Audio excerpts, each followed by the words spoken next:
అదే RTV app వార్తల్ని క్షణాల్లో చదివే అవకాశం ఉంటుంది. ఒక న్యూస్ పేపర్, ఒక టెలివిజన్ ఛానల్ మీ చేతుల్లో ఎప్పుడూ ఉంటాయి. ఎలక్షన్ రెడ్డి పీఆర్పీ నుంచి పోటీ చేయడం వల్ల కాంగ్రెస్ పార్టీకి అమ్ముడుపోయి కాంగ్రెస్ పార్టీ దగ్గర 2 కోట్ల రూపాయలు తెచ్చుకోవడం వల్ల పీఆర్పీ అభ్యర్థి బరిలో ఉండడం వల్ల 2009లో నర్సారెడ్డి గెలవడం జరిగింది.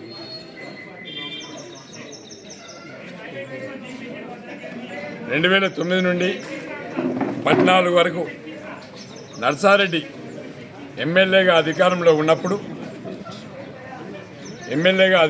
ఉన్నప్పుడు నల్లాలపై కబ్జా పెట్టి ప్రభుత్వ ఆస్తిని దోసుకున్నాడు. నడిబొట్టులో పద్మశాలకు సంబంధించినటువంటి బట్టల మిల్లు కబ్జా పెట్టుకున్నది వాస్తవం కాదా? సింగాయపల్లి కాఫీ ఫ్యాక్టరీ 8 ఎకరాల అసైన్డ్ భూమిని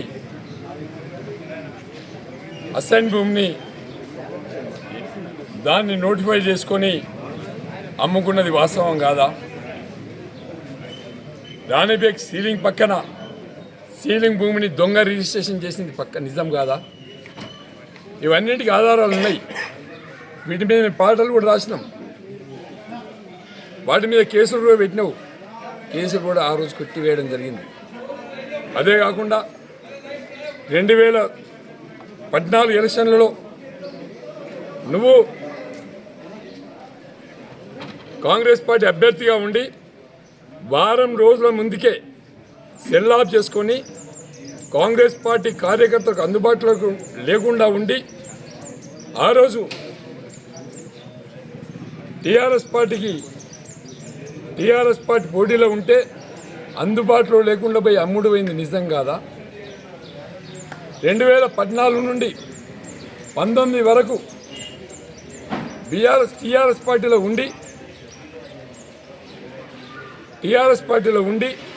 2018 ఎలక్షన్లో టీఆర్ఎస్కి కేసీఆర్కి ద్రోహం చేసి నాతో రాలేదా?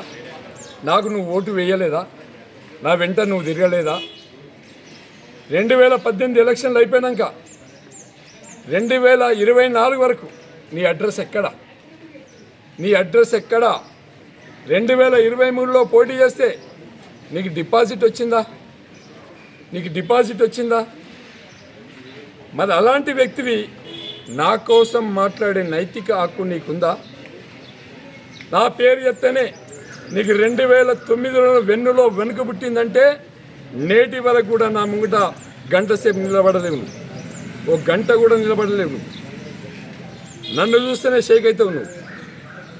అలాంటి వ్యక్తివి నా కోసం మాట్లాడతావా?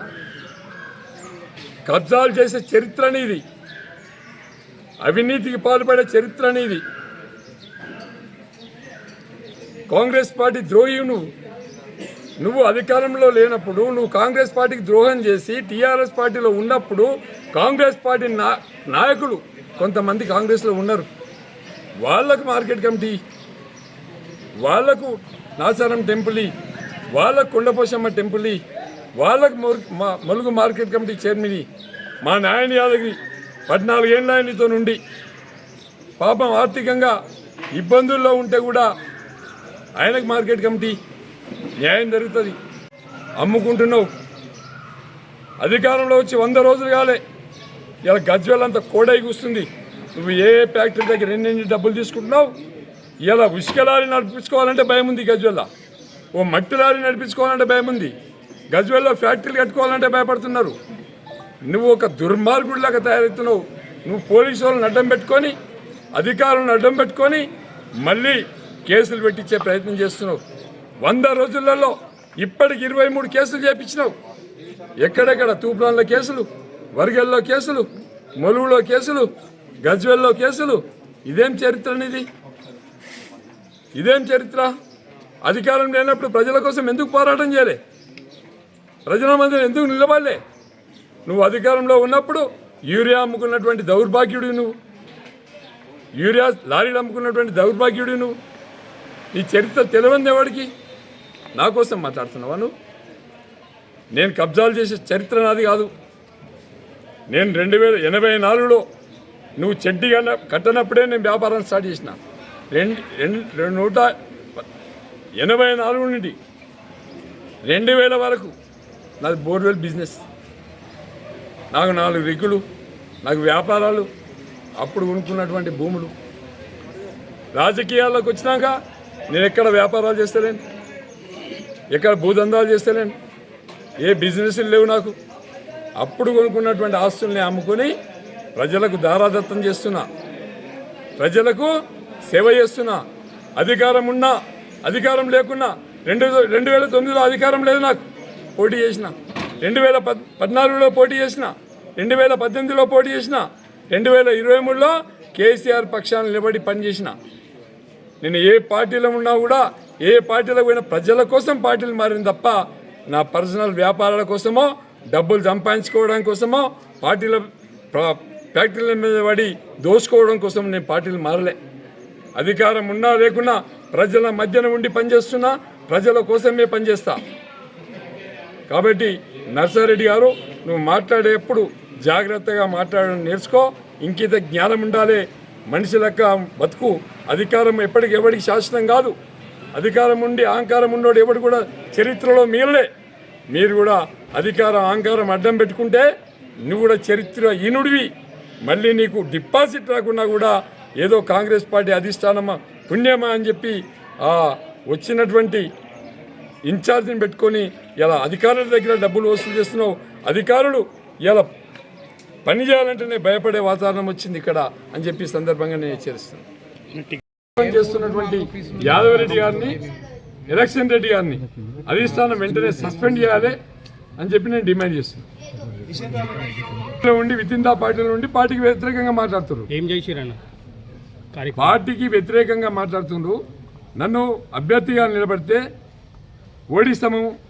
ఓడిస్తామని మాట్లాడారు. నేను పార్టీ నుంచి ఒక క్యాండిడేట్గా ఉపసంహరించుకున్నానంటే కారణం, దానికి టీఆర్ఎస్ పార్టీలో ఉన్నటువంటి ఎలక్షన్ రెడ్డి గారు, టీఆర్ఎస్ పార్టీలో ఉన్నటువంటి ఎమ్మెల్సీ యాదవ్ రెడ్డి గారు విత్ ఇన్ ద పార్టీలో ఉండి ప్రతాప్ రెడ్డికి టికెట్ ఇస్తే పార్టీ మారుతామని ప్రచారం చేసిండ్రు. కానీ యాదవ్ రెడ్డి గారికి నేను టికెట్ ఇస్తే 16 రోజులు ఇల్లు వదిలిపెట్టి, ఊరు వదిలిపెట్టి క్యాంపులో పనిచేసి యాదవ్ రెడ్డి గెలుపు కోసం కృషి చేసిన. అయినా కూడా నాకు టికెట్ ఇస్తా అంటే టీఆర్ఎస్ పార్టీ ద్రోహిగా ఉండి టీఆర్ఎస్ పార్టీకి వ్యతిరేకంగా మాట్లాడినటువంటి యాదవ్ రెడ్డిని, టీఆర్ఎస్ పార్టీకి వ్యతిరేకంగా మాట్లాడినటువంటి ఎలక్షన్ రెడ్డి గారిని సస్పెండ్ చేయాలని చెప్పి ఈ సందర్భంగా కోరుతున్నాను. ఈ పార్టీ దృష్టికి ఎలక్షన్ రెడ్డి చరిత్ర రావా, దొంగ నోట్ల చరిత్ర ఎలక్షన్ రెడ్డిది. ఆయన డీసీసీబీ చైర్మన్ ఉన్నప్పుడు ఆయన ట్రాన్స్ఫార్మర్ల మీద కమిషన్లు తీసుకున్నాడు, ట్రాక్టర్ల మీద కమిషన్లు తీసుకున్నాడు. దొంగ నోట్ల చరిత్ర ఆయన ఆ రోజు ఏపీ ఐడీసీలో ఉన్నప్పుడు, ఏపీ ఎస్ఎఫ్సీలో ఉన్నప్పుడు అక్కడ కూడా భూ అక్రమాలకు పాల్పడ్డాడు. ఆయన చరిత్రనే దొంగ చరిత్ర. ఎలక్షన్ రెడ్డి అంటే దొంగ నోట్ల చరిత్ర. అలాంటి వ్యక్తిని ఇలా ప్రభుత్వంలో ఉండే అధికారాలను అడ్డు పెట్టుకొని, అధికారం లేకపోతే బతకడు ఆయన. కాబట్టి ఎప్పుడు కూడా అలాంటి వ్యక్తిని పార్టీలకు మంచిది కాదు, ప్రజలకు మంచిది కాదు, ప్రజలకు దూరం ఉంచాలని చెప్పి సందర్భంగా మరిన్ని వీడియోస్ కోసం ఛానల్ ని సబ్స్క్రైబ్ చేయండి. లేటెస్ట్ అప్డేట్స్ కోసం వాట్సాప్ ఛానల్ ని ఫాలో చేయండి. అండ్ లింక్ డిస్క్రిప్షన్ లో ఉంది.